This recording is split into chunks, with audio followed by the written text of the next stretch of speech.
Pessoal, cônsono vai ser trago para nós por Emmanuel em O Consolador. A paciência, ela é uma preciosidade enquanto essa tolerância esclarecida, porque a verdadeira paciência é uma exteriorização da alma que realizou muito porta dentro da alma. Para então, e vai fazer isso, dar essa exemplificação a outrem. É uma fraternal expressão que considera todas as criaturas irmãos em circunstância qualquer, sem desdenhar energia para esclarecer a ignorância, a incompreensão, quando isso se apresenta indispensável. Nesse sentido que a vivência desse virtude é uma realização que nós vamos acontecendo porta adentro da alma.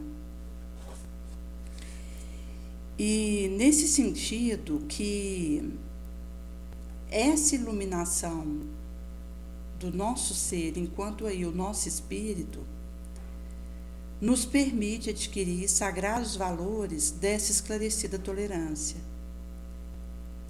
Agora, quando a gente fala de edificação do nobre, do elevado, faz-se mister a educação da nossa vontade, que passa aí pela nossa disciplina férrea, visto que é essa férrea disciplina que faz essa educação do nosso querer.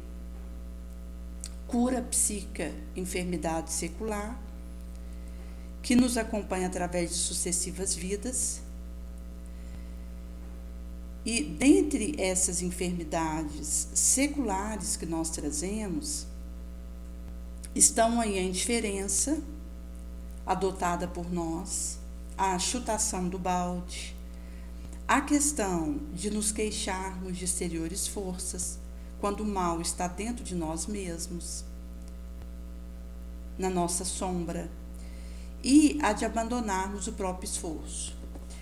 Porque quando nós falamos, gente, a questão do esforço é um contínuo que eu vou fazendo. Até porque a todo momento eu preciso manobrar o esforço que aconteço no sentido de que isso não perca fôlego.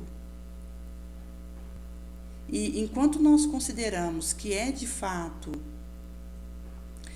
um fôlego que a gente vai calibrando e dando conta de intensificar isso, vai trazer para nós que quando eu consigo ir curando as minhas enfermidades mentais, eu vou dando conta de ser mais constante nesse esforço, mais perseverante nessa vigilância, nesse suor. Até mesmo com a estabilidade e um enraizamento que isso vai me dando enquanto ação nessa direção o qual me propus. Nesse sentido que é uma edificação sublimosa que nós somos convocados a levar efeito, mas que vai ter o seu prélio nessa autodisciplina, que passa pela continência do nosso impulso, a questão da liberdade do nosso mundo íntimo, de onde nós devemos dominar as correntes da nossa vida, do nosso movimento. Porque existe aí um rio, que são essas correntes das nossas energias, que, se permanecerem a esmo, elas prejudicarão esse processo, se forem deixadas ao léu. Por outro lado, se for um movimento em que eu tomo a rédea disso e faço a dominação dessas correntes energéticas, movimentais, então eu consigo a internalização. E aí, nesse sentido, a gente tem esse popular adágio de que o hábito faz a natureza segunda. E nesse sentido, a partir do momento que eu adquiro aquele hábito, eu consigo sobrepor minha natureza sombria.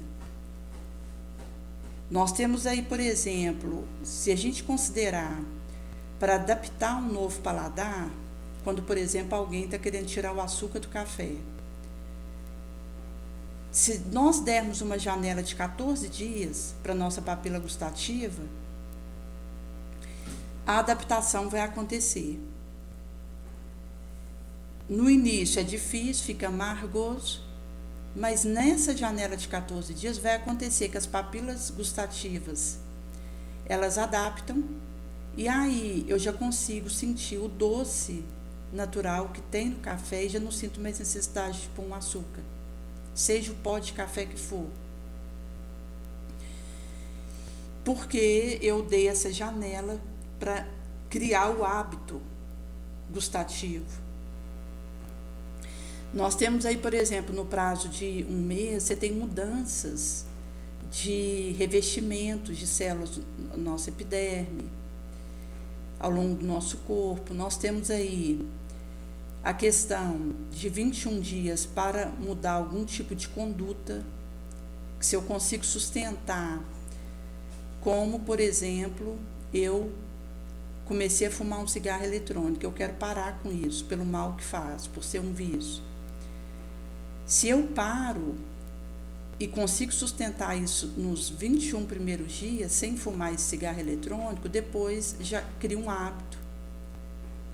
E aí facilita esse esforço. Porque aí, criando esse hábito, vai sobrepor aquela natureza que acontecia ali. Mas isso vai trazer para nós que a disciplina, ela precisa anteceder a espontaneidade. Porque a disciplina férrea, ela vai me permitir, então, fazer estatuimentos de hábitos novos sobre aquilo que eu trazia e que era a minha conduta, que eu estava acostumada e habituada. Por isso que, a partir dessa proposta, a alma pode atingir facilmente mais o desiderato redentor de si mesma. Nesse sentido que nós estamos sendo aí chamados a fazer essa proposta modificada e, ao mesmo tempo, a persistirmos nessas modificações de hábitos milenares que nós trazemos e prejudiciais, enfermos. Porque acaba que até mesmo a nossa inconstância moral, enquanto uma proposta elevada, nossa suscetibilidade, a nossa vulnerabilidade, tem a ver com hábitos que nós adquirimos enfermos e que pedirão de nós essa revisão e a colocação de condutas melhores, de hábitos superiores no lugar desses adoecidos.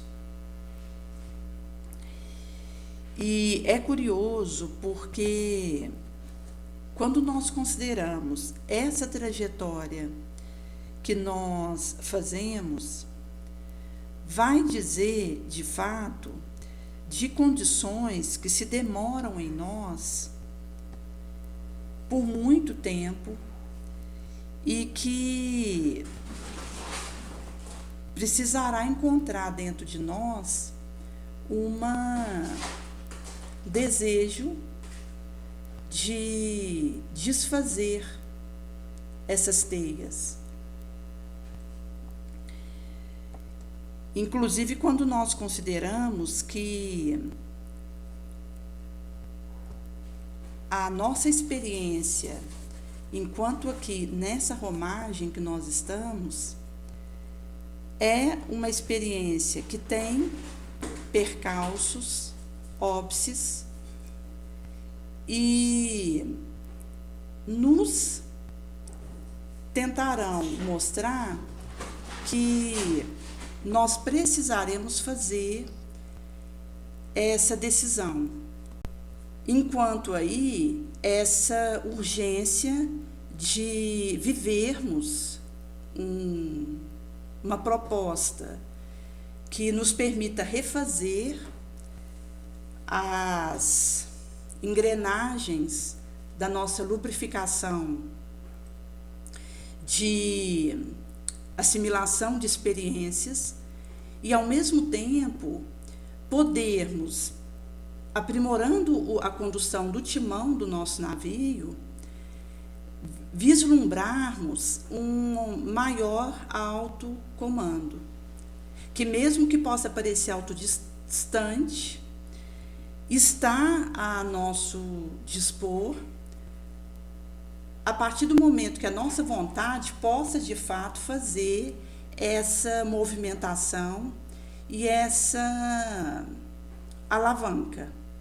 Como um rapaz que houvera comentado hoje, que ele estava entristecido e que ele estava querendo desistir de tudo, inclusive da própria vida, que ele estava desanimado e que ele estava realmente pensando em chutar o balde. E nós conversávamos a importância, no caso dele, de entregar o perdão, de distribuir esse sentimento bendito que nos liberta para fazer essas mudanças de hábitos. Porque enquanto a gente se demora numa vingança, num ódio, nós não conseguimos romper nossos hábitos enfermos. Somente a partir do momento que nós realmente fazemos esse empenho real de dar o perdão, e inclusive nós temos, gente, no Evangelho segundo o Espiritismo, no capítulo que vai tratar das preces, uma prece que é para os inimigos e para aqueles que nos desejam mal. E nesse recorte do Evangelho segundo o Espiritismo é feita uma oração poderosa que recomendo a todos que estejam vivendo alguma situação de dificuldade, de perdão, que façam diariamente, porque vai ajudando a romper as cadeias do ódio e da vindita, que é uma situação que os obsessores tentam nutrir dentro de nós. Porque se a gente pegar, por exemplo, a nossa sociedade hoje, enquanto uma sociedade violenta que nós somos, inclusive, às vezes a gente pode pensar, por exemplo, mas a questão do feminicídio, que está aumentando. Mas não é apenas o feminicídio que cresce. A gente tem aí as estatísticas de todo tipo de violência e de abusos que acontecem entre diferentes grupos, filhos contra pais, pais contra filhos, neto contra avô e vice-versa, colegas, casais, tanto a mulher contra o homem contra a mulher, que vai dizer de uma situação onde é alarmante a nossa violência, a nossa vingança, porque é alarmante a nossa dificuldade de perdoar e de oferecer isso porta dentro da alma. Nesse sentido, que é uma conduta que eu preciso oferecer e doar isso realmente para o outro, e que vai realmente permitindo que nós possamos fazer essa libertação das nossas grades, das nossas cadeias, das nossas prisões, porque vai realmente propiciando essa modificação da nossa casa mental. Por isso que quando Jesus ele traz para nós essa questão de que não há efeito sem causa e que o nosso amanhã vai ser consequência de que, enquanto aquilo que eu estou semeando hoje vai ser o que eu vou colher no porvir, nós perceberemos que o nosso hoje ele é o reflexo natural do que nós plantamos ontem.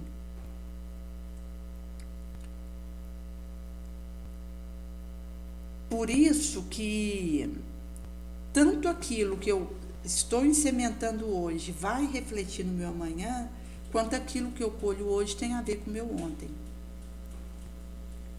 Enquanto aí, esse areal em que precisamos dessa percepção de que a cada um será invariavelmente concedido segundo a sua obra, aquilo que deixa após os seus passos. Enquanto aí, tanto o que eu deixo antes, durante a minha ação e depois. Agora, se a gente pegar, por exemplo, a escolha que o pensamento faz, vai dizer de uma realização que a minha ação acontece. Então, antes o meu pensamento escolheu, a minha ação realizou, e os remos do meu desejo é que vai conduzir o barco da minha vida. E essa minha vida vai me conduzir ao ponto, enquanto porto que eu aspiro alcançar.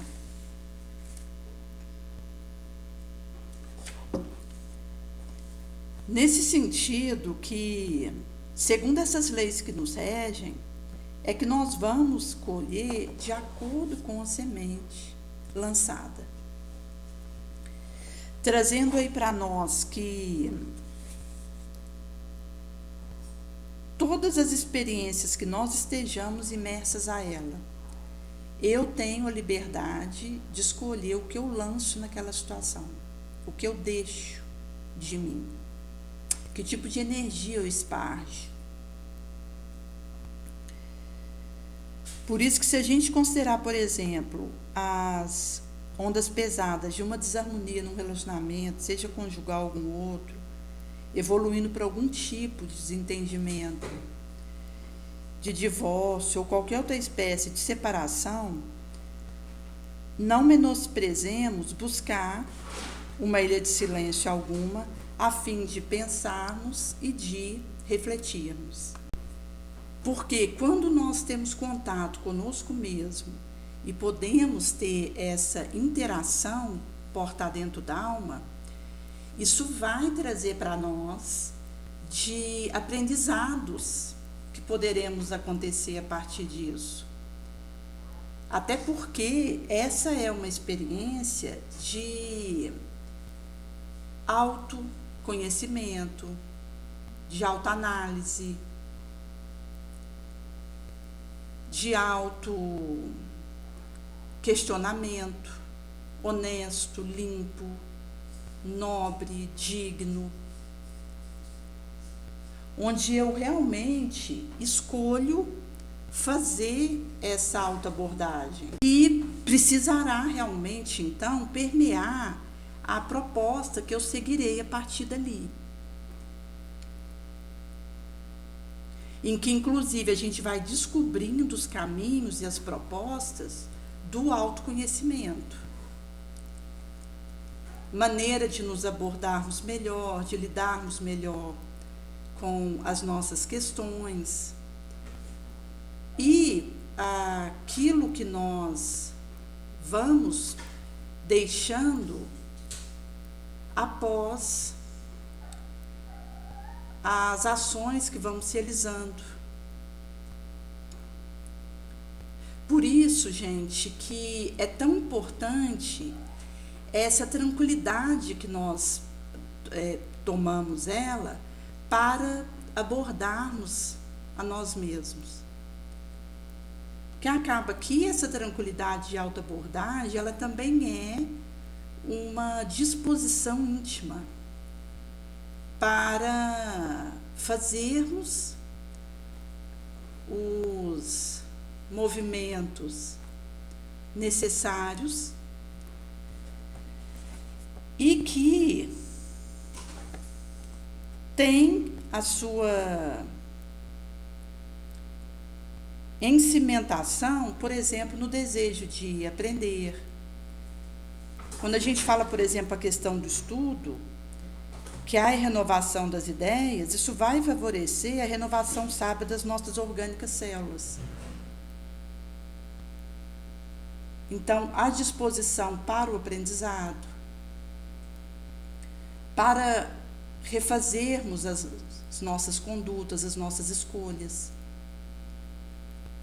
Porque enquanto a gente estiver podendo aprender e melhorar, isso é uma bênção.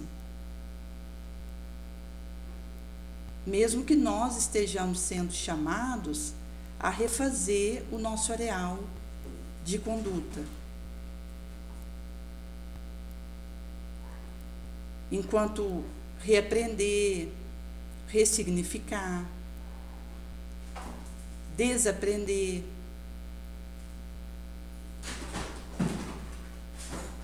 nessas propostas benditas que são tragas para nós. Por isso que cada minuto é uma semente amorosa que nós poderemos cultivar, uma luz abençoada que podemos acender para o futuro grande. Nesse sentido que essa é uma proposta atual, onde nós estaremos de fato empenhados nesse porvir, porque Jesus está empenhado em nossas mãos.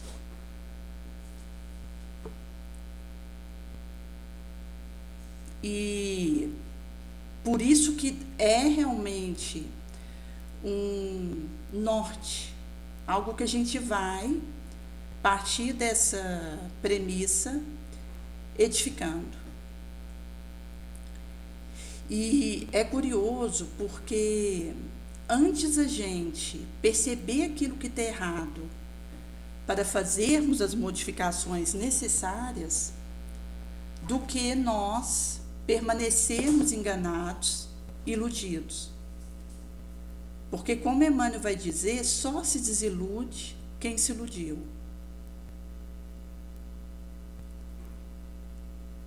Então, quanto mais a nossa mente ela abre para percebermos aquilo que precisa ser talhado, mais a gente avança.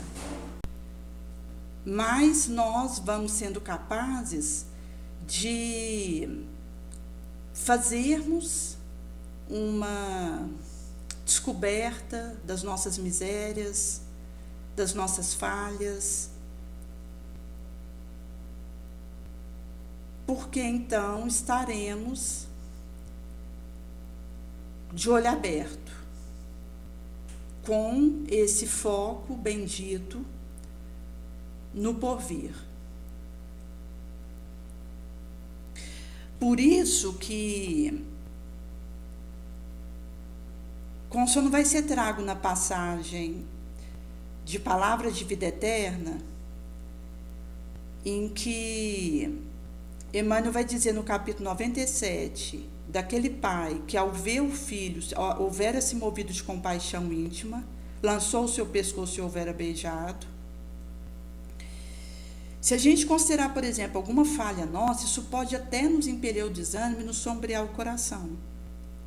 Por exemplo, se a gente pensar que houvéramos extraviado santificante voto, errado, qual viajou perdendo a luz, caindo na negação, fazendo dissipação das forças vitais, e que mesmo ansiando respirar pura fé, nós nos entregarmos aos mistérios do nobre, querendo muito isso, a gente traz tristeza e remorso, inclusive porque sim, gente, aquilo que nós vivemos de falha, isso tenta nos parar.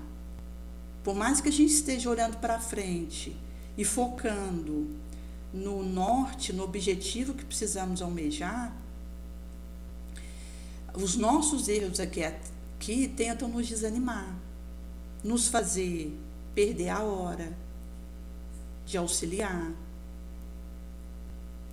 Porque, por mais que a gente considere que é uma bênção eu poder olhar para trás e perceber que eu não tenho do que me constranger, porque tive uma caminhada limpa ao longo dessa vilegiatura, pode ser que isso não seja o meu caso. Como falando de mim, que tive muitas quedas nessa vilegiatura, muitas lutas com a minha sombra, para tentar ir me vencendo, e que só acaba que volta em muitos momentos, e que se eu não estiver atenta, tenta me paralisar, me aprisionar, me desviar do foco, do objetivo do bem.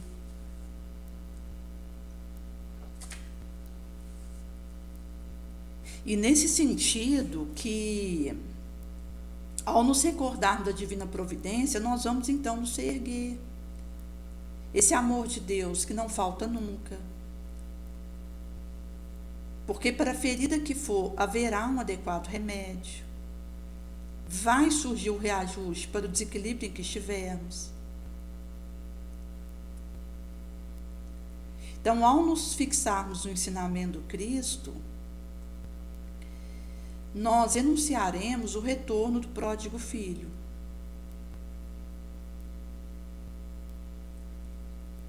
Quando ele nolo trouxe esse recorte. Então a gente não tem um reencontro aí em casa, com humilhações e remorsos para aquele moço desvalido. Quando esse pai assinala esse filho voltando, e o vê de longe, move-se de compaixão íntima e correndo lança-lhe. Se é o pescoço, o beija, o abraça.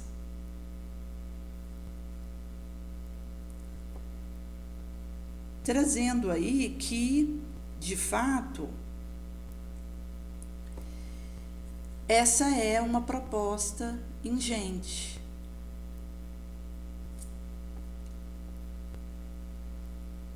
Por isso que Jesus ele vai dizer para nós, no capítulo do último julgamento no Evangelho, que quando a gente tiver aí o Filho do Homem na sua glória, ele vai separar as ovelhas dos cabritos, coloca a ovelha à sua direita, o cabrito ele vai trazer para a sua esquerda. Então ele vai dizer para aqueles que estiverem à direita: vinde benditos do meu Pai, herdem o preparado reino para vós desde a fundação do orbe, presidido pelo Cristo mesmo, há 4,5 bilhões de anos atrás e por ele plasmado. Porque eu tive sede, vocês me deram de beber, tive fome, vocês me deram de comer. Quando eu era estrangeiro, vocês me acolheram, me vestiram quando eu estava nu, me visitaram na enfermidade, vieram até mim na prisão, quando eu estava nessa situação. Então, os justos vão questionar: Senhor, quando foi que nós tivemos com fome e te demos de comer? Ou quando foi que nós houvéramos te visto com sede e houvéramos te dado bebida? Quando foi que nós te vimos enfermo, ou te vimos preso e fomos a ti, ou nu e estrangeiro te vestimos e acolhemos? Então esse rei vai dizer: na medida em que vocês fazem isso para os meus mais pequeninos irmãos, a mim vocês os fazem. Então Jesus traz que esse rei vai dizer àqueles que estavam à esquerda: amaldiçoados, afastem de mim para o eterno fogo, preparado para o diabo e os seus anjos. Porque quando eu tive fome, vocês não me deram de comer. Quando eu estava com sede, vocês não me houveram dado de beber. Não me vestiram quando eu estava sem roupa, não me acolheram quando eu era estrangeiro. Quando eu estava preso, vocês não houveram vindo me visitar. Então eles vão responder: Senhor, quando foi que nós te vimos com fome, ou estrangeiro, ou com sede, ou nu, na prisão, enfermo, e não te servimos, não te ajudamos? Então ele vai dizer: na medida em que vocês não fizeram isso para tantos quantos estavam diante de vocês passando essas mesmas necessidades, vocês não estavam fazendo isso para mim. E estes irão para o eterno castigo, os justos vão para a eterna vida. Então, gente, acaba que quando Jesus ele traz para nós a questão de fazermos as boas obras, enquanto é tempo, enquanto há luz, e para sermos acelerados, velozes nessa proposta, é porque toda vez que a gente se omite, alguém deixa de receber uma ajuda vinda de nós. E esse alguém tinha ali o próprio Cristo, estendendo o braço para nós. Enquanto aí o nosso guia modelo, o nosso norte, o nosso endereço, que se esconde nas situações de necessidade para, em vindo até nós, de fato, perceber se nós estamos sendo fiéis a Ele. Porque como Jesus, Ele veio para todos nós e Ele estende a sua beneplacitude para todos, aquele que esteja numa situação de penúria e eu não ofereço o meu melhor, eu estou deixando de fazê-lo para Jesus mesmo. Por isso, a gravidade dessa situação, enquanto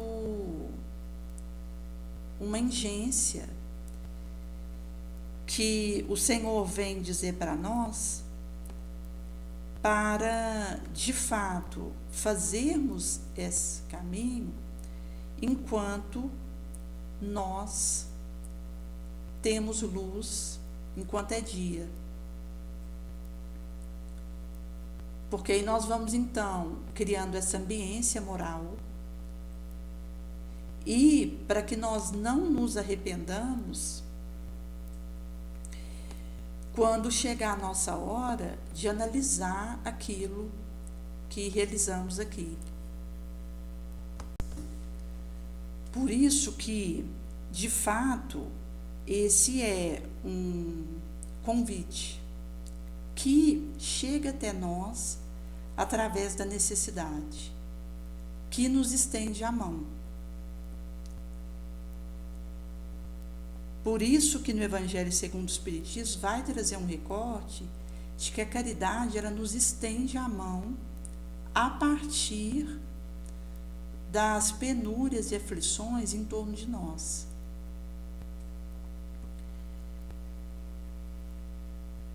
Nesse sentido que, quando nós nos utilizamos o chumaço singelo do algodão e cobrimos a enfermidade ao nosso redor e em nós com balsâmica medicação, a gente vai percebendo que, semelhante à moral, a verdade penetra lentamente e se generaliza poderosa. Porque a verdade, ela naturalmente se impõe. Por isso Jesus vai dizer para nós: Conhecereis a verdade e a verdade vos libertará. Então, às vezes a gente se oferece melhor a essa verdade mesmo, calando a ofensiva palavra e aquela que seja constringente, que não edifica jamais.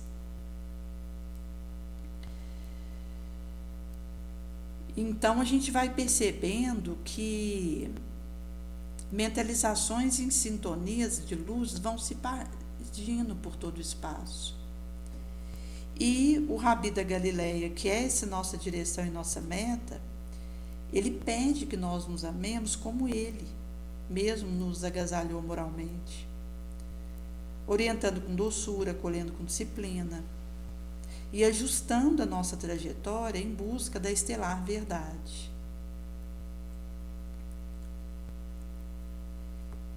Por isso, gente, que assim, por exemplo, quando a gente considera a questão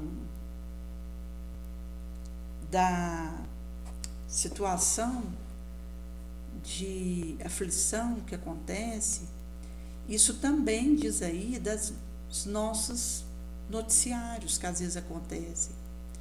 Então, houve recente o caso de um rapaz que teve ali uma discussão com a mãe, porque ele estava fazendo dívidas em apostas do jogo Tigrinho, e essa mãe veio fazer o questionamento e acabou que virou ali um acaloro de conversa, os ânimos se exaltaram e acabou que ele veio assassinar essa mãe. Então, mostrando aí o adoecimento que acontece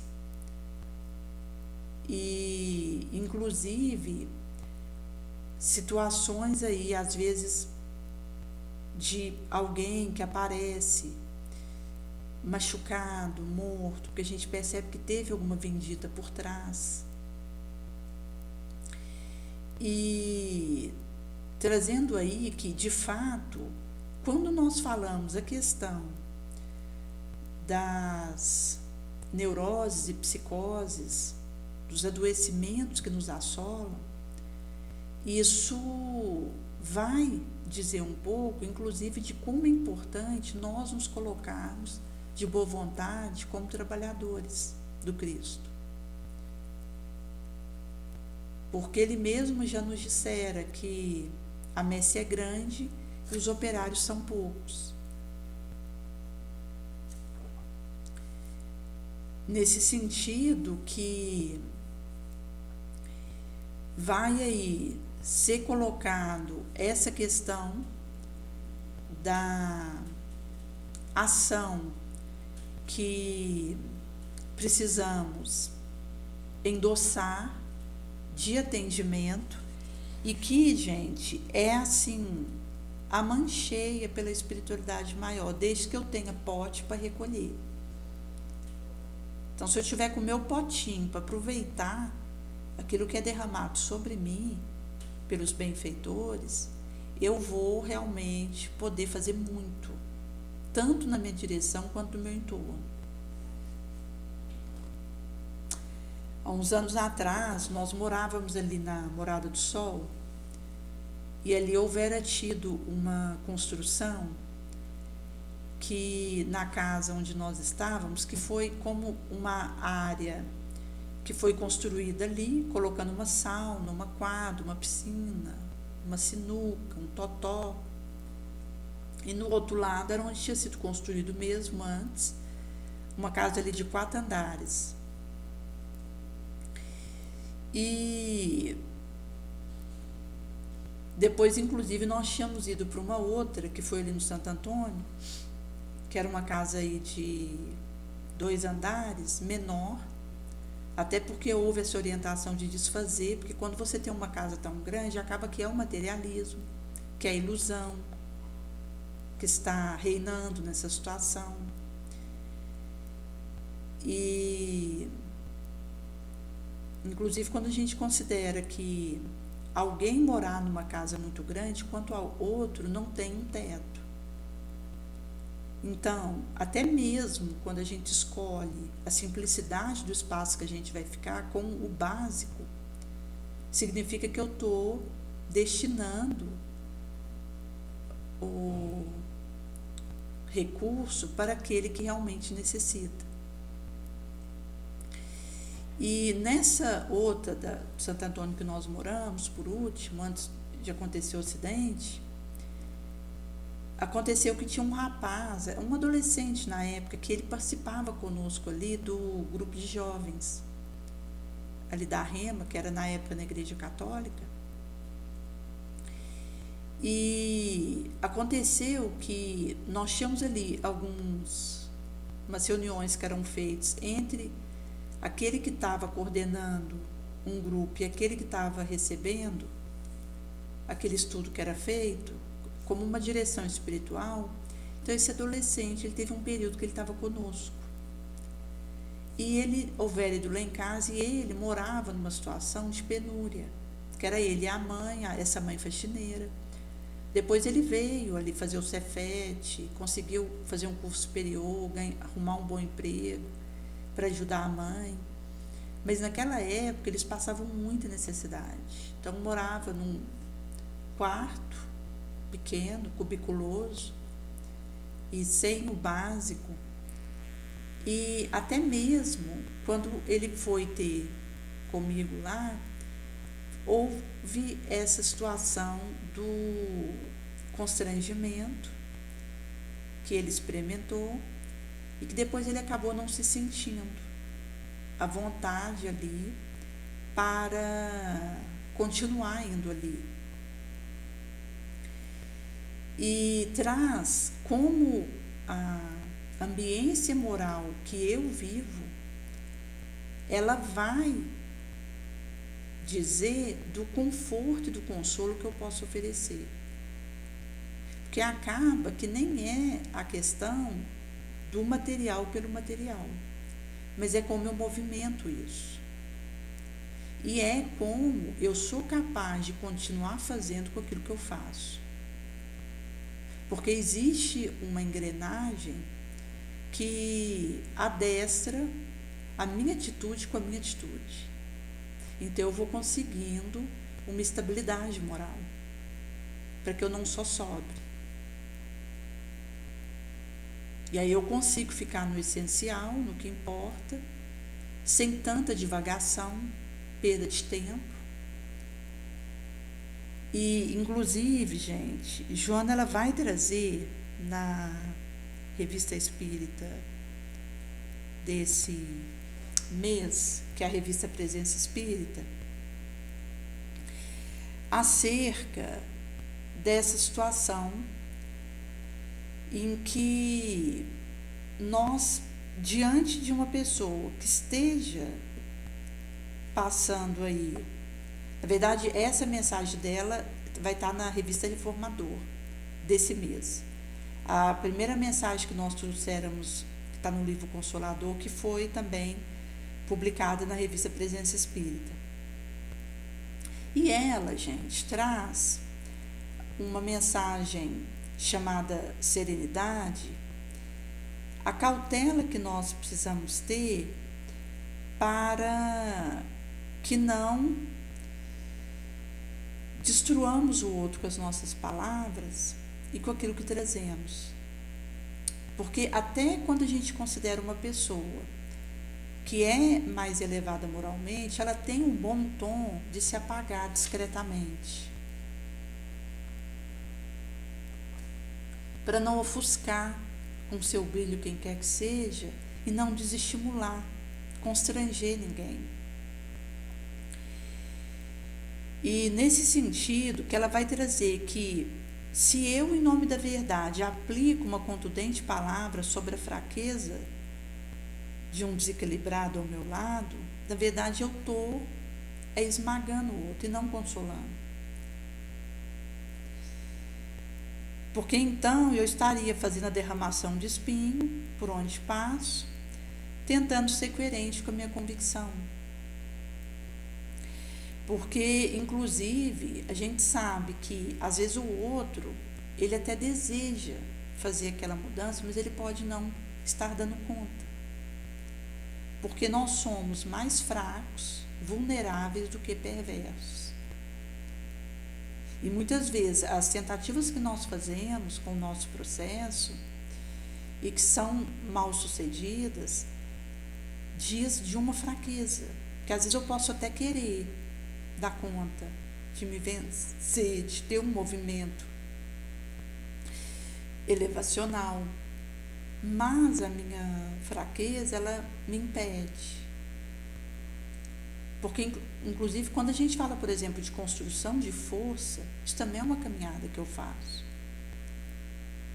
Às vezes, eu preciso ainda caminhar muito para adquirir um know-how de força para sustentar uma determinada vitória moral. E, às vezes, vai acontecer que, no momento que eu chego no fundo de um poço, eu acabo arregimentando forças que eu não tinha para fazer um dado caminho.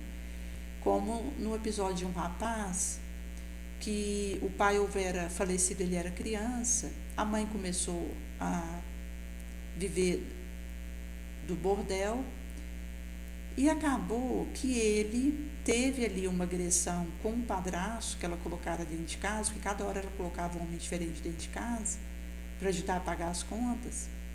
E com isso, essa criança, depois de agredir esse padrasto, sai correndo e vai para a rua.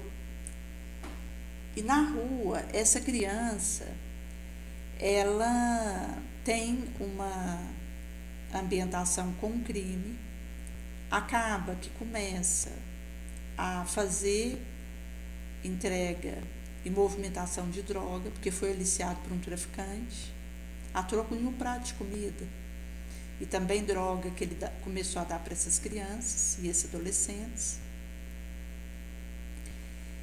E acabou que chegou num ponto que essa criança, agora já adolescente, com seus 16 anos, ia fazer um roubo a mão do traficante. Acabou que foi confrontado pelo motorista que ele estava roubando, e ele acabou tirando nesse motorista. Esse motorista veio a falecer e ele foi internado num local aí, porque era de menor. Então ele teve uma conversa com o pai em espírito, que apareceu para ele enquanto intuição, inclusive mostrando para ele que ele, naquele know-how ali, se ele tivesse voltado para casa depois que ele fugiu, ele ia perceber que na verdade o padrasto não tinha morrido, ele achou que tinha morrido. A mãe, depois de um tempo, acabou mandando esse padrasto embora. E ele poderia ter refeito a sua vida e não de ter ficado na rua, ido para o caminho do crime. E esse pai, então, o espírito, vai dizer para esse filho que é hora dele acordar e fazer um caminho novo.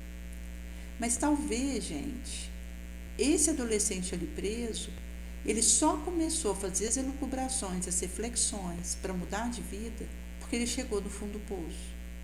Porque talvez chegar no fundo do poço é o que me dá a condição de criar forças para fazer um dado caminho. Até pelo despertamento que nos faz ter e o choque do confronto com a nossa sombra que acontece. Então isso nos agita e faz a nossa vontade criar uma força para fazer melhor, diferente nossa trajetória. E foi o que aconteceu com esse adolescente. Ele, depois dessa interação com o pai, ele encarnado e esse pai desencarnado, ele decide: eu vou mudar de vida, eu não quero mais isso para mim. E começa então a se esforçar ali dentro da presidiário que ele estava ali para menores, começa a atuar na área de marceneiro, começa a fazer excelentes camas e talhos nessa área. Depois ele quer entrar para a escola da instituição e vai fazendo um crescente de reconstrução do seu destino nessa vilegiatura. Mas ele só conseguiu divisar essa força para fazer um caminho diferente, porque ele se viu no fundo de um poço. Por isso que, se o indivíduo ele tem força suficiente para não precisar ir para o fundo do poço, aproveita. Porque muitos vão precisar ir para o fundo do poço para descobrir e talhar a força que pode criar em dada direção. Nesse sentido, se eu consigo arregimentar essa força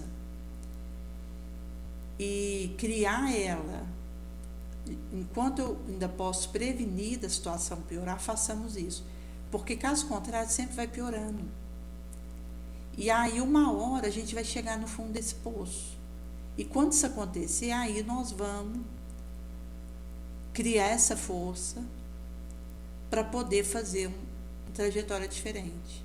Mas se a gente considerar, por exemplo, esse adolescente, se ele tivesse despertado lá atrás e tido ali mais coragem de encarar a situação da interação dele com esse padrasto, e mesmo tendo fugido, mas depois voltado, porque inclusive, gente, há relatos de que os moradores de rua que fogem de casa e não retorna, isso esteja ligado a um quadro de esquizofrenia, que é um tipo de psicose em que o indivíduo ele não sente saudade de quem ficou em casa ou não preocupa de saber como que está seus familiares, sua parentela. E acaba que o tempo vai passando e esse esquizofrênico se demora ali, naquela condição, na rua, e às vezes aqueles que estão ali na sua casa estão precisando dele, ou poderiam auxiliá-lo a mudar de vida, e ele deixa de aproveitar. Que inclusive tem a ver com essa indiferença que Emmanuel nos traz, enquanto uma conduta paranoica que eu posso trazer, e inclusive de não desejar insistir no meu aperfeiçoamento.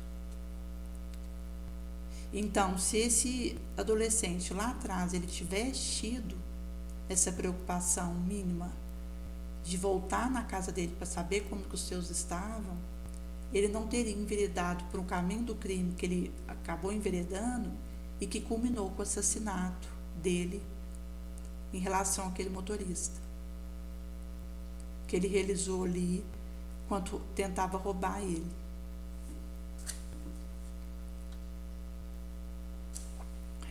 Por isso que essa é uma proposta que vai nos dizer que não importa o que vivemos até aqui, porque embora eu não possa voltar atrás para fazer um novo começo, eu posso começar agora e edificar um novo destino, um novo fim. Conto no Chico nos traz. Em sendo assim que nós vamos ter aí essa habilidade moral conferida por Jesus na pauta do nosso esforço e da nossa edificação para ir em busca desse desiderato.